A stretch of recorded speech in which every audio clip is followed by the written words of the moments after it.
Root canal treatment एक ऐसा procedure है कि जब हम बताते हैं कि रूट कैनाल ट्रीटमेंट आपकी होने वाली है तो बंदा परेशान हो जाता है कि यार ये क्या होने वाला है, ये अब क्या अज़ाब है। मैं तो फिलिंग कराने आया था, मैं तो दांत को बस चेक करवाने आया था और ये कह रहे हैं कि रूट कैनाल ट्रीटमेंट होने वाली है, अब क्या होगा।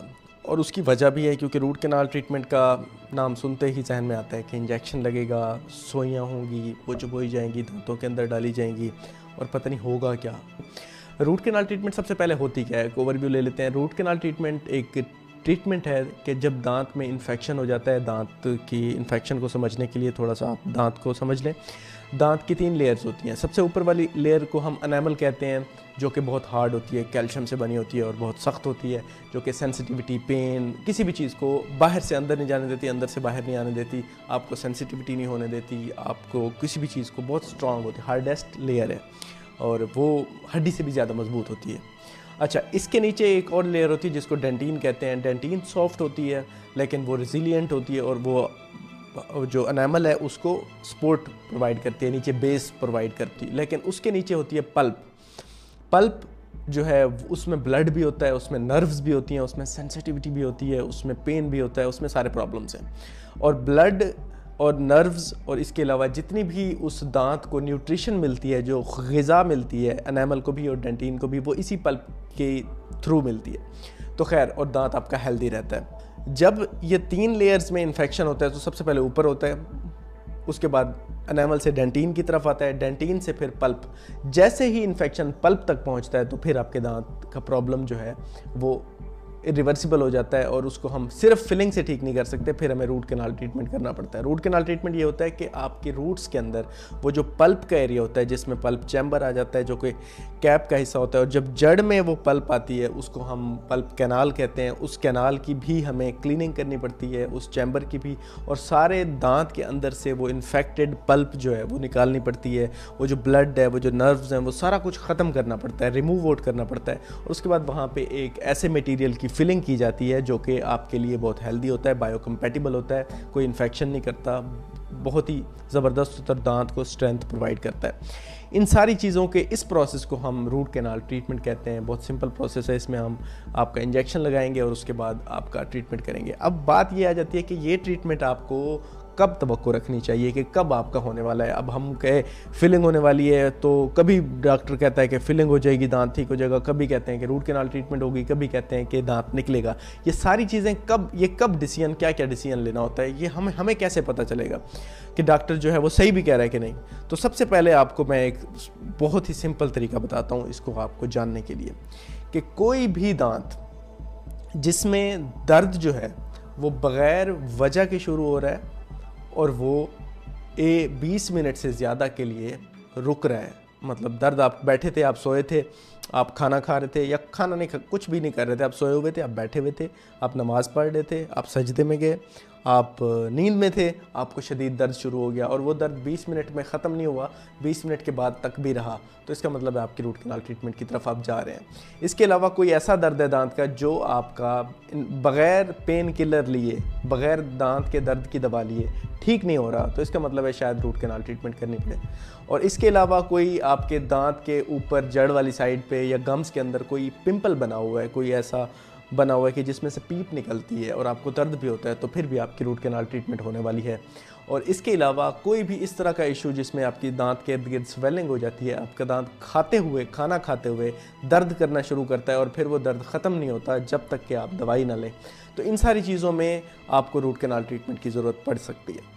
अब आप कंफर्म आपको डॉक्टर बताएगा, लेकिन इसके अलावा कुछ दर्द ऐसे होते हैं जो कि ट्रांजिएंट होते हैं, बहुत शॉर्ट पीरियड ऑफ टाइम के लिए होते हैं। मतलब आपने कुछ खाया, कुछ ठंडा लिया, कुछ गर्म लिया, दर्द हुआ, आपने जैसे ही खाना बंद किया तो वो दर्द ख़त्म हो गया, तो ऐसा दर्द ये बताता है कि शायद वो फिलिंग के थ्रू ठीक हो जाए। सेंसिटिविटी होती है आपको ऐसे कुछ भी ठंडा गर्म खाने से, तो फिर भी शायद वो फिलिंग से ठीक हो जाए। लेकिन ऐसा दर्द जो 20 मिनट से ज़्यादा होता है और 2 घंटे रहता है, 3 घंटे रहता है, या जब तक आप दवाई ना लें तब तक रहता ही है, तो फिर आपको हो सकता है कि रूट कैनाल ट्रीटमेंट की ज़रूरत हो। तो अगर डॉक्टर, अक्सर ये होता है कि इनमें से कोई इशू भी नहीं होता, आपके दांत में दर्द ही नहीं होता और डॉक्टर कहता है आपको रूट कैनाल ट्रीटमेंट होने वाली है।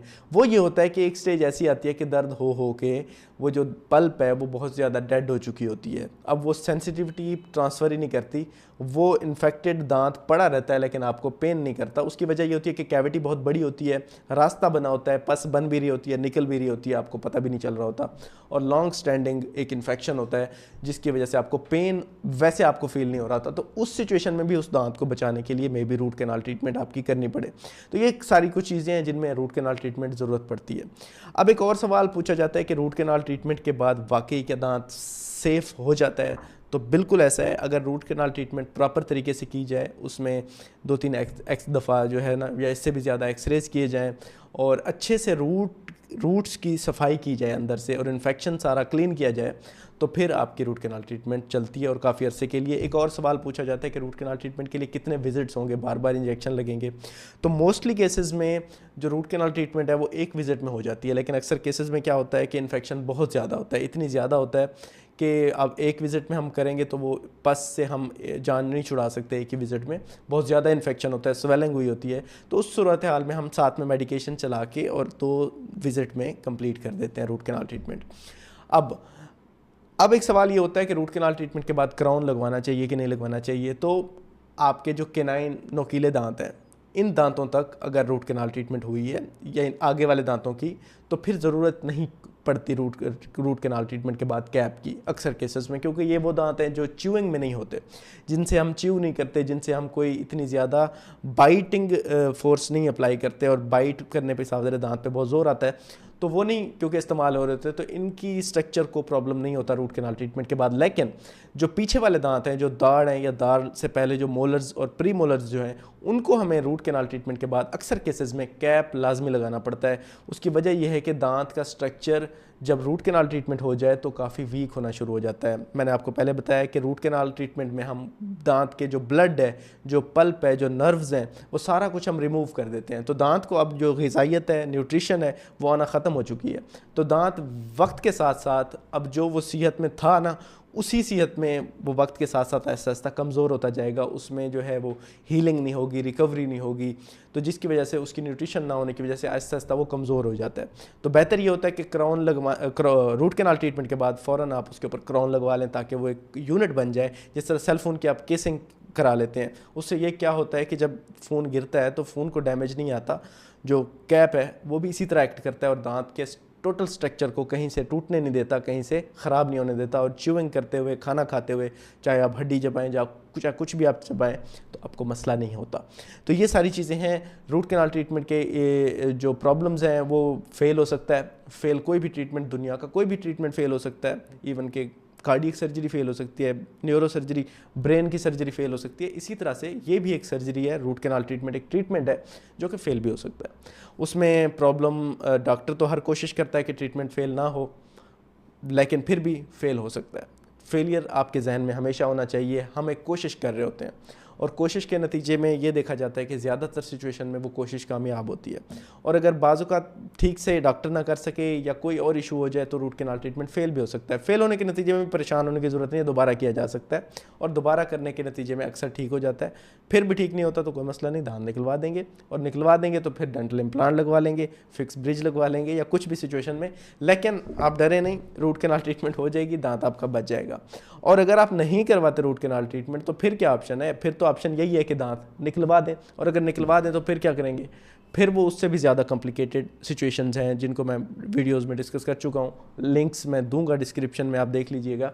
इसके अलावा एक और प्रॉब्लम है, लोग समझते हैं कि रूट कैनाल ट्रीटमेंट करने से हमारे मुंह का या और भी कहीं मुंह का कैंसर हो सकता है या किसी भी जिस्म के हिस्से का कैंसर होता है रूट कैनाल ट्रीटमेंट से। तो ऐसा कुछ नहीं है। और अगर ऐसा आप जानना चाहते हैं मज़ीद डिटेल में तो मेरी ये वीडियो है, इसका लिंक मैं डिस्क्रिप्शन में और सामने आपको नज़र आ रहा है, ये देख सकते हैं, आपको आइडिया हो जाएगा कि रूट कैनाल ट्रीटमेंट से कैंसर होता है कि नहीं। इस तरह के और वीडियोस देखने के लिए मेरे चैनल को सब्सक्राइब कर लें। वीडियो पसंद आई है तो शेयर कर लें। Thank you.